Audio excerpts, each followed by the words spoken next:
Hello, my name is Rory Ross. I'm 22 years old from Walla Walla, Washington, and I'm about 5'10", 5'11".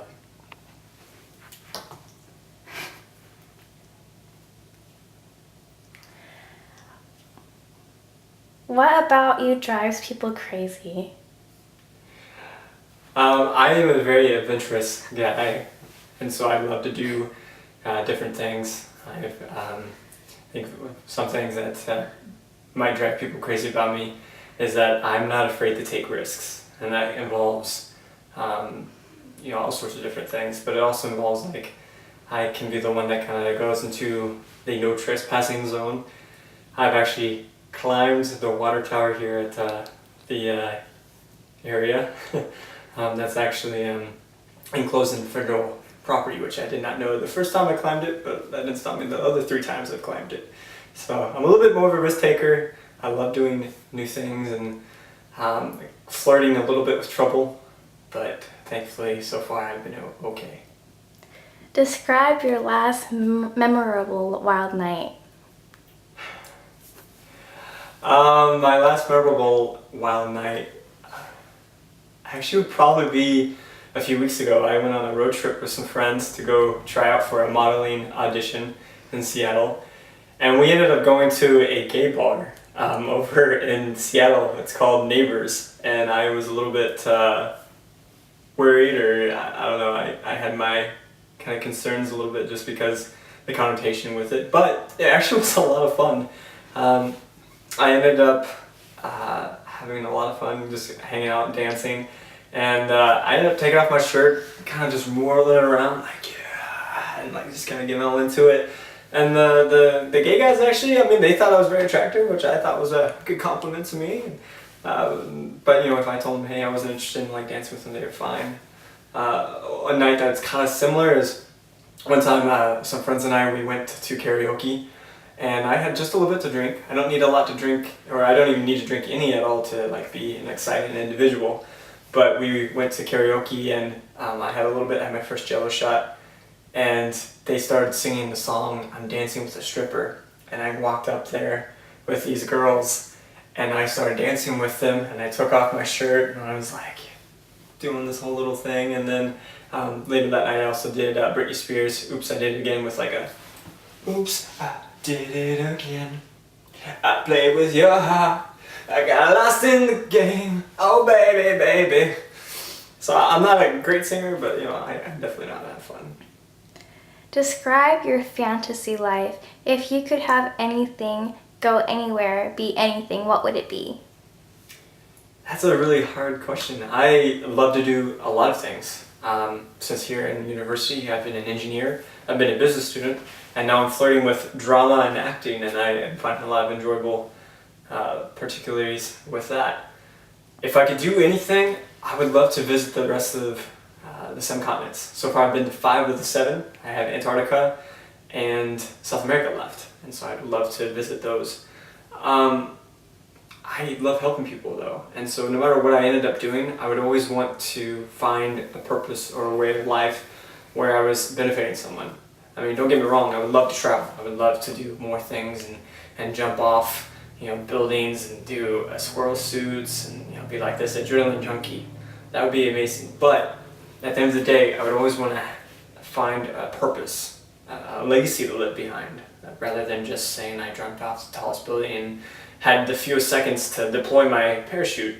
I would always want to have something where I could say I made a difference in someone's life, whether that's a kid's life, just one person, or a village of people. For instance, one of the greatest organizations that I really value and cherish is Charity Water, and based in New York. They build wells in Africa for people who don't have clean water. And I think it's one of the most amazing things that they're doing, that they're striving for clean water for everyone in the world. And so for my life, no matter what I end up doing, no matter if I get famous later on, using money or whatever, I'd love to travel and stuff. But again, at the end of the day, I want to be able to show that I made a difference in the world. Then I was just someone just there. I want to have a purpose. Describe the person you care about most in the world. It would have to be my mother. My mother is an amazing individual. she made a very tough decision back when I was a young kid. She originally had me, I was her firstborn, and then she had my sister a year later, Mackenzie. But then 2 years later, she had Claire. And at the time, my mother, we didn't have a lot of resources. The guy that she had my sister with turned out to be not the greatest of individuals, and she made the toughest decision in her life to give up her next daughter, Claire. She did throw up an adoption, so we've always known where she was. But just making that sacrifice was something that I admired. Like, instead of trying to take care of Claire at the time, because she just didn't have the resources, she gave her up to give her a better life, to give her a chance. And Claire has been able to do great things and to do more things than us. But it's awesome that we've been able to know her. But on top of all that, later on in life, when I was first going into high school, my mom actually went back to college after she had been working for a company called Celestica doing satellite phones. She went back to college and was actually getting a degree in biology, which is something that she's always wanted to do.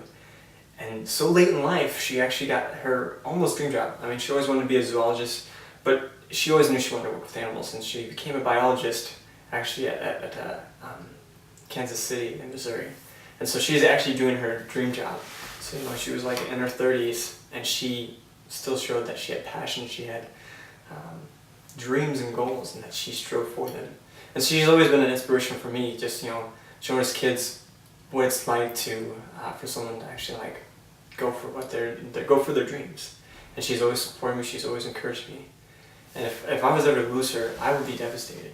She's an amazing individual, and I care so much about her. I love her deeply. I'll admit I'm kind of a mother's boy to a certain extent. I love her support, her encouragement, and it means the world to me. And so she is the most valued person in my life, and I'm honored to have her. Describe a moment in your life when you felt you belonged.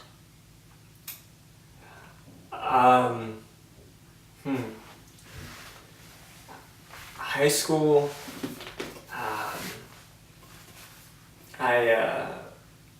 it took me a while to kind of get that belonging, just because of I came from Iowa, in this kind of farming town, and then to go to this place where all these other people kind of knew each other was a big change for me.